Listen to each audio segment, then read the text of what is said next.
everybody, and welcome to my channel. My name is Alex R. I've got this crinkly book. Can you hear it? This rather crinkly book to talk about and maybe just exist with a heavy heart. A heavy heart and some sadness. I know I've been very sad. I've been very upset by the news from America right now. The murder of Renee Good, and of course the blatant violence and oppression that's going on, and the undeniable elements of fascism that are present in lies and manipulation and propaganda.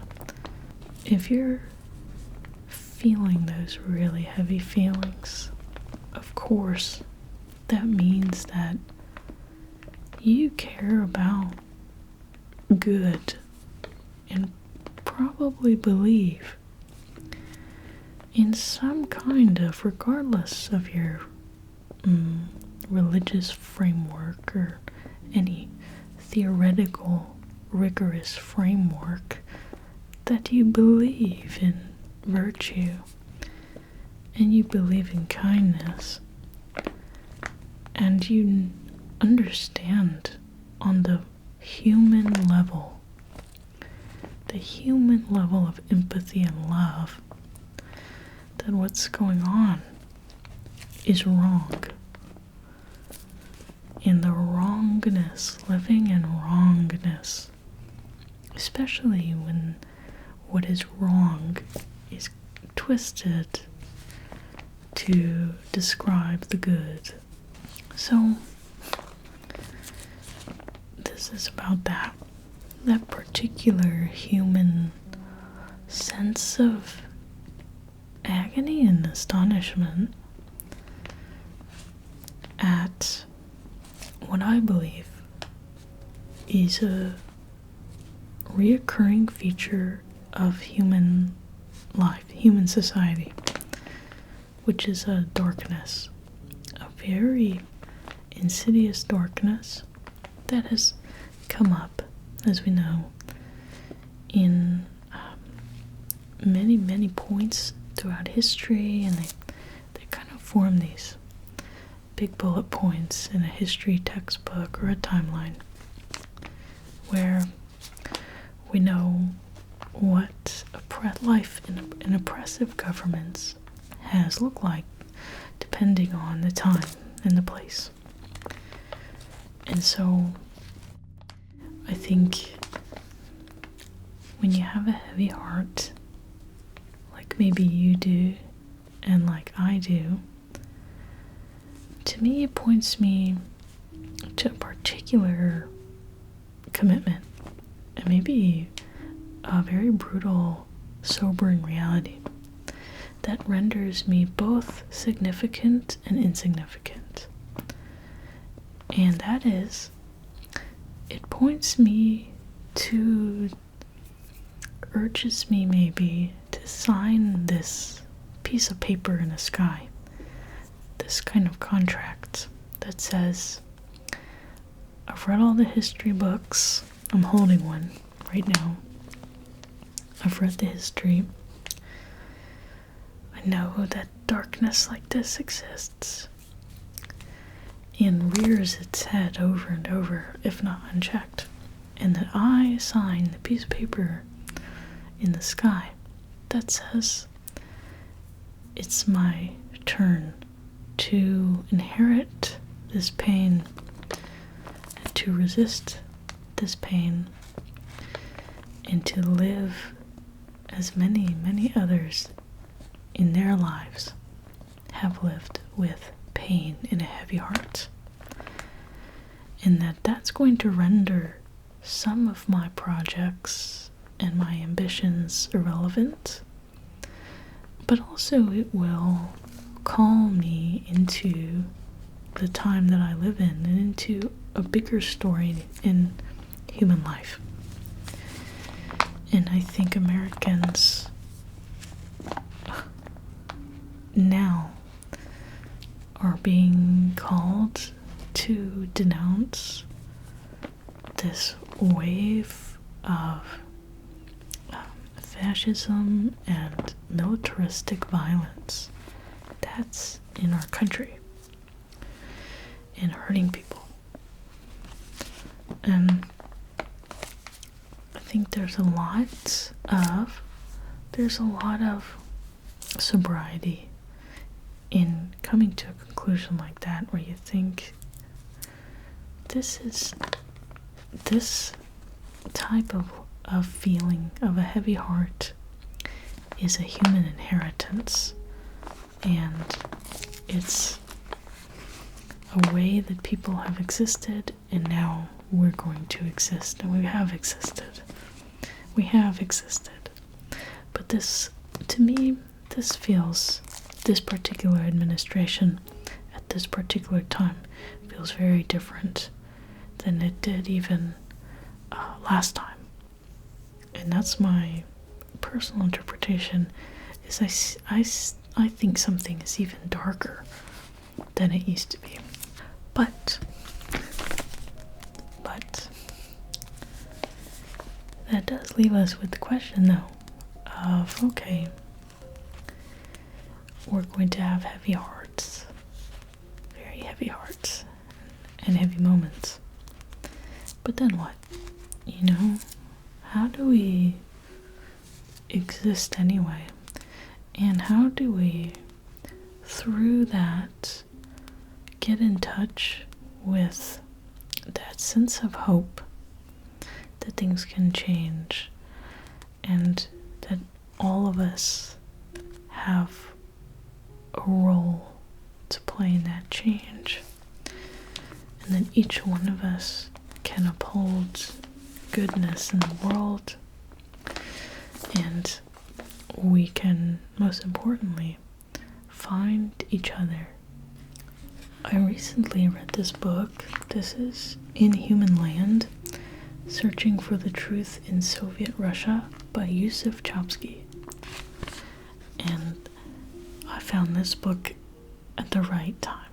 I got this book in Poland, and the thing about Poland, my goodness, that is a country where you cannot throw a rock without hitting some kind of sense of history and a sense of deep consequence and resilience. This book was written by a Polish artist and army officer who was one of the many Polish soldiers captured by the Russians. So he was fighting the Nazis on one hand and the Soviets on the other. He's captured by the Russians, but when Hitler decides to attack Russia, all of a sudden, Russia releases the Polish prisoners of war to form an army to fight the Nazis for Russia. So, in a kind of sick twist of fate, the men who were arrested for fighting the Nazis are released so that they can go fight the Nazis. One of them is Yusuf Chomsky. You can imagine that the conditions in those prisoner of war camps were horrible, and that survival was slim. Not many people did. And so when these men are released to somehow magically form an army, they have no weapons, they have very little clothing in a harsh winter, they are underfed, malnourished, sick, weak, skinny, and they have no means of communicating. They're lost. They have no idea what's been going on. Many of them don't know that their hometowns in Poland are completely destroyed or occupied.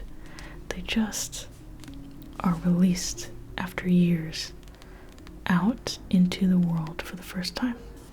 He describes a scene in which, imagine that feeling, like they're arriving at train stations and in fields in these camps, and they see people they recognize after years of hell on earth. And it's elation, and he describes this in a way I really like. He says, according to Saint Teresa of Avila, the time of grace that follows a period of total spiritual drought, a dark night of the soul, is so out of proportion to the suffering that came before that one regrets not having suffered more to deserve such happiness. At that moment in the train, many of us half-consciously experienced the same thing on a different, more earthly plane.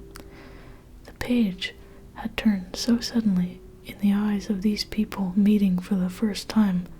Poland had acted with brilliance, strength, and faith, and had remained unaffected. Their feeling of Polish unity and fraternity was so tangible, and the happiness they felt on meeting people whose individual existence had been unknown to them a short while ago was so strong that they lost all the mental scars and wrinkles that had been covering them for years. All at once, their sense of diminution, of an inertia that in captivity they had ceaselessly had to combat to stop it from engulfing them, simply fell away. Like a recurring melody, some scraps of a poem by Slovaky kept running through my mind, though I couldn't remember more than this. For now the time is nigh, O Lord, thou shalt not remove Poland from the cross until it falls down dead. We believed in the future, that our cause would lead to victory, and that Poland's strength was not just undiminished, but tremendously augmented, and all our past tribulations disappeared in the light of our happiness.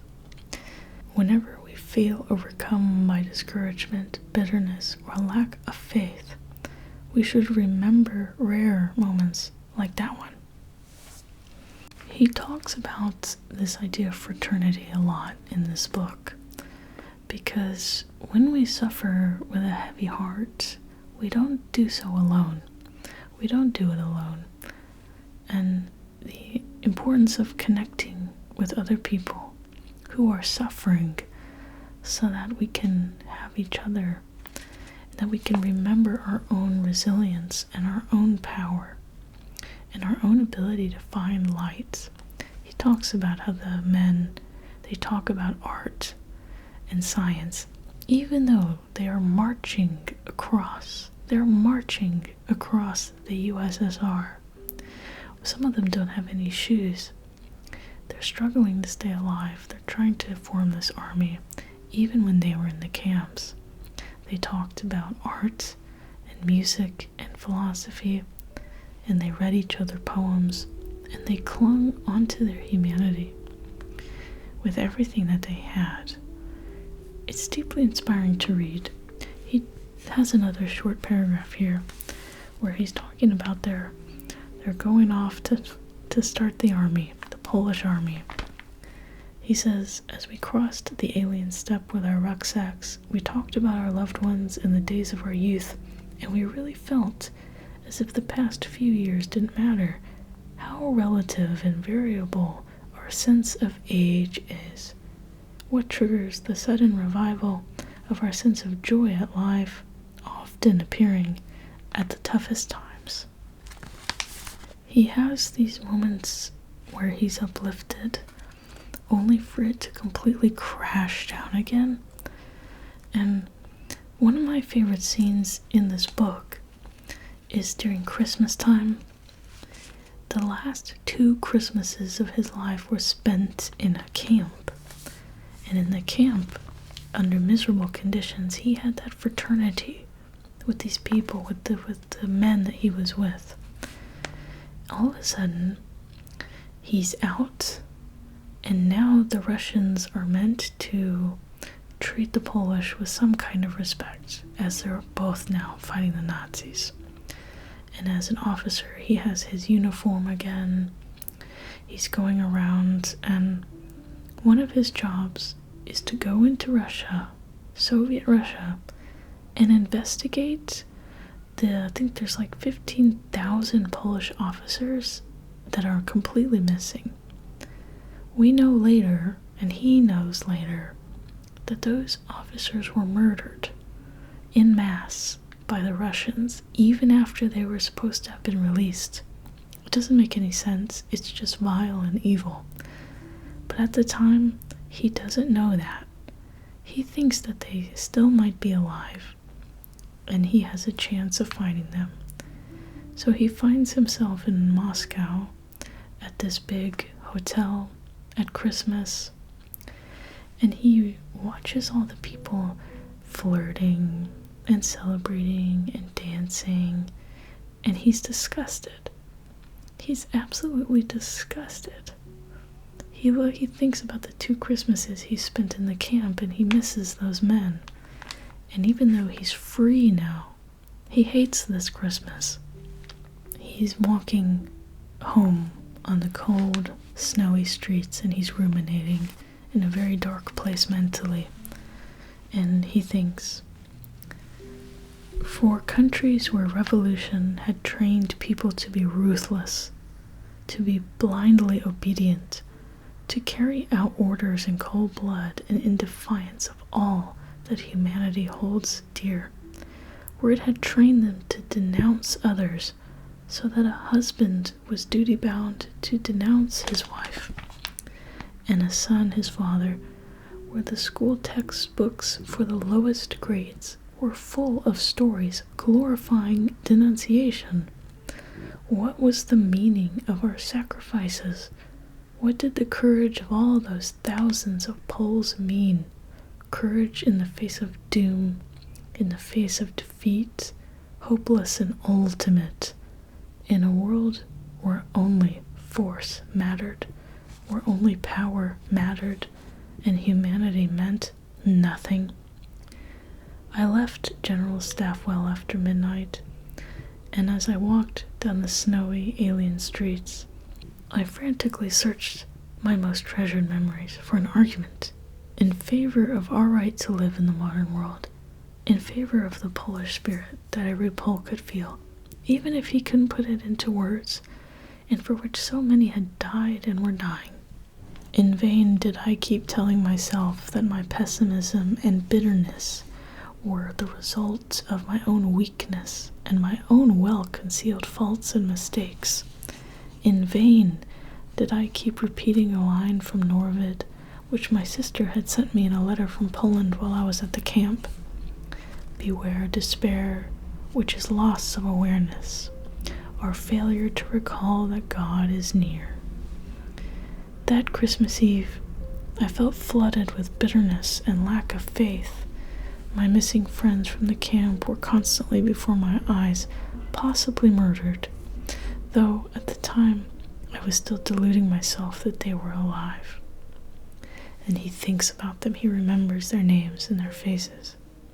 Every last one of them had given his entire measure of greatness through suffering and by now, perhaps certain death. A cold and piercing wind blew snow into my eyes like sand. The bitter words of Father Shiensky, who had heard thousands of confessions, came back to me. Quote, "People don't change.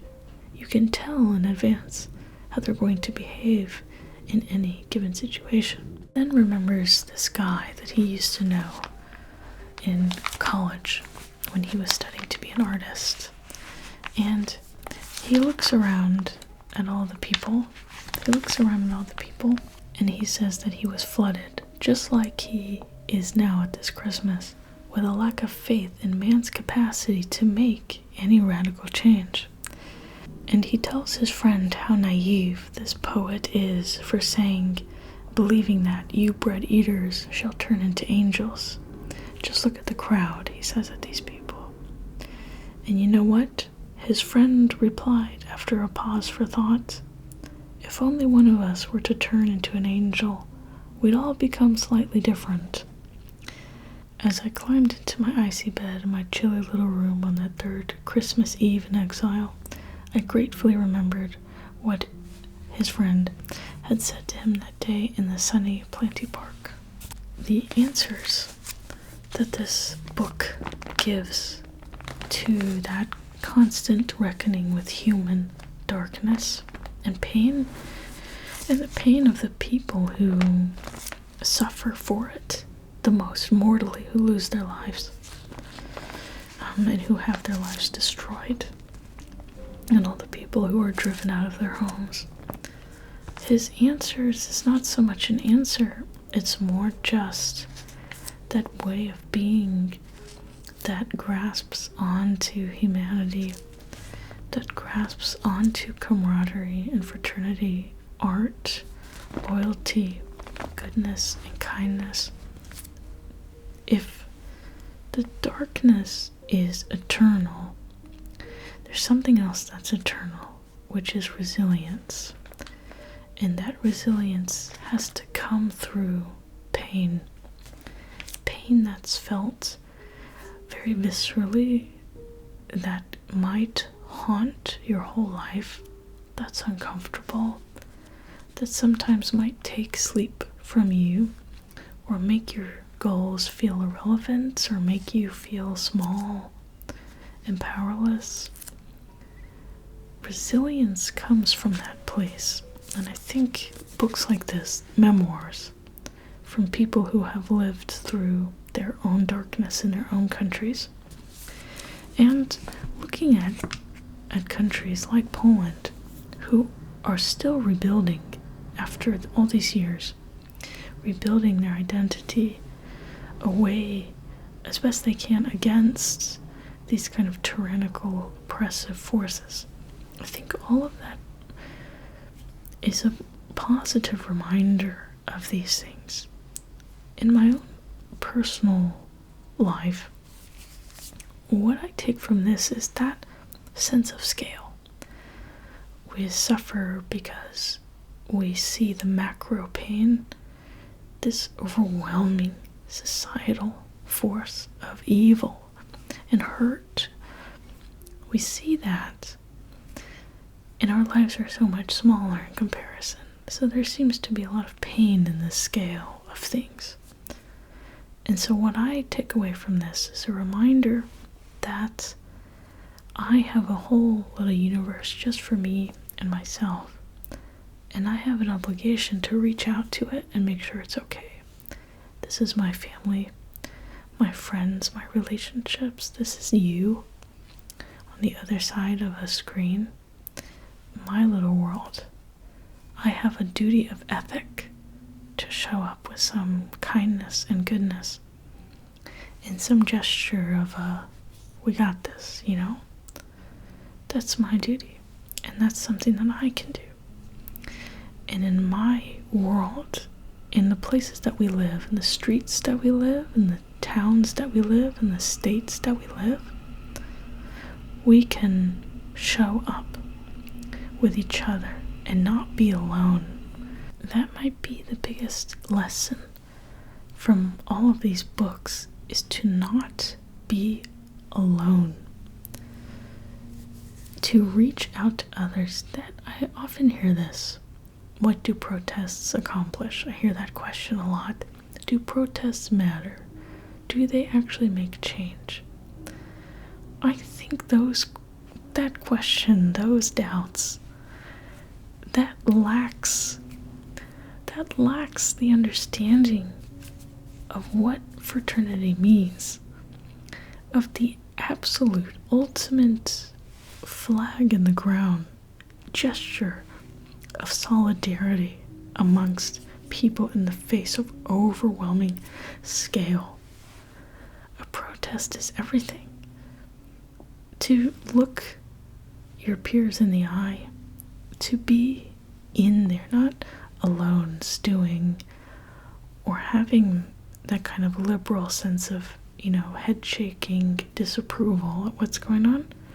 But really in it, I think the power of that can't be dismissed. And that is the biggest lesson I take.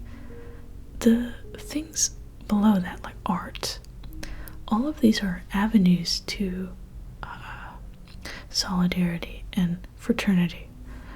Art, music, poetry, shared values, shared culture that are positive, that are human, that are creative, that are generative. Those are wonderful things. The theater, making art, all of that. But all of those things are kind of versions of not being alone. Do not be alone.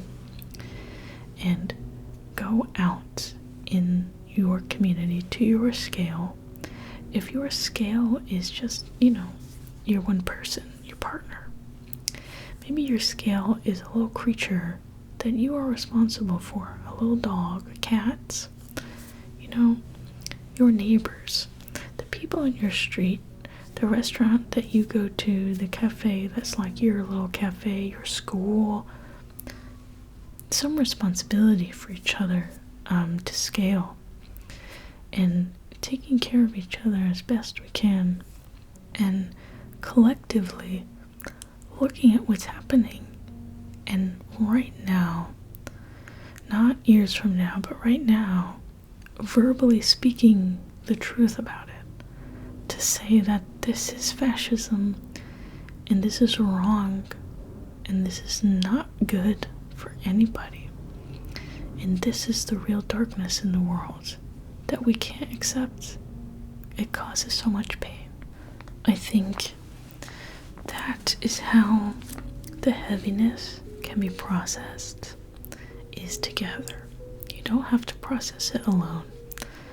And in a small way, I hope even a video like this can suggest that you're not alone, because you're processing it with me right now, as I'm processing it. Actually, I'm rereading this book, Wintering, right now, which is about handling the cold winter, but that's also a metaphor for darkness, including the darkness, I'm making the connection, political darkness. And she says something that I really love about ritual, and about being together in this kind of shared space. She says that if we resist the instinct to endure those darkest moments alone, we might even make the opportunity to share the burden and let a little light in. And I think that's very true. She's saying that congregations of people, so like religious things, ritual things, they're elastic. They stretch to take in all kinds of people and bring in unexpected perspectives and insight. She says we need those now more than ever, and that they're rituals of the psyche. So something like a protest, or just a group, a discussion group, a town hall, anything that you might have access to, is a way of building in these, a way of building in structure that your grief can move through productively, I think. It's one of the power of a protest, is to be in a community, and your grief can be held by everybody and be transformed into a societal grief and a movement, a more positive movement against tyranny and oppression and toward light and relief. And it is a lifelong work, lifelong, to always combat the darker elements of human nature with the light and the positive. And I find books to be such an inspiration on my personal journey to do that. And I hope that you are able to get in touch with your own inspiration and things that make you feel not alone. Not alone. I made a video on my Patreon about this kind of, but I conceptualize it as sober optimism. It's a kind of deep historical optimism to know that these things these forces are always counterbalanced, and you can resist darkness. It's part of a historical legacy of being a human, and it can only be done together. I hope that during this time you're able to connect with other people and find some support in the darkness. Find some camaraderie and be joined in a shared love of art and other human beings, and be united in a sober mission to resist this and replace it with positivity and creativity and safety as best we can, probably for the rest of our lives, because that is the inherited legacy, fight, I don't know, journey of being a human being. At least I think it's a joy and an honor to sign the paper that says, yes, I'm going to, for the rest of my life, resist darkness actively and replace it with good. Over and over and over and over. Based on some universal principles and values of leaving people alone and not causing them harm, and seeing things from as many perspectives as you can, so as not to fall into a void, a virtueless void of self-serving interest and greed and power. That's why I think I'm wishing you many crinkly books, a lot of camaraderie, a good relationship with nature, a good relationship with art. I am wishing you rest and stamina and doing our best. With that, I will be back with more videos. I am wishing you a good night if you're going to sleep. I'm wishing you the best night possible. As best sleep as you can get. But I'm also wishing you well. And goodbye.